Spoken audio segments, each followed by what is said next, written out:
જ્યારથી હું સમજણી થઈ છું ત્યારથી આ વિચાર મારા મગજમાં આવ્યા કરે કે શું કુદરતની એવી રચના છે કે વરઘોડો કાઢવો જ પડે?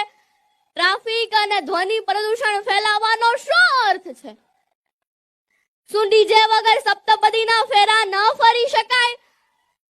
આપણા પેટની ભૂખ માત્ર ને માત્ર 80 કે 100 ગ્રામની હોય તો 600 કે 800 રૂપિયાની ડીશની શી જરૂરિયાત છે? નવયુગલોની પ્રીત તો પાલવડે બંધાય છે તો ચોરીનો માળો લાખોમાં કેમ લખાય છે? હા, આવા સુપ્રસંગે દીકરી પાર્લરમાં તૈયાર થાય એના ઘણા શોખ હોય, ઘણા સપના જોયા હોય, પણ જ્યાં મોર જાજે ઉગમણે દેશ એવા ગીતો ગવાય છે ત્યાં ડીજેના પડઘા કેમ સંભળાય છે? શું મામેરું વધાવવું જ પડે?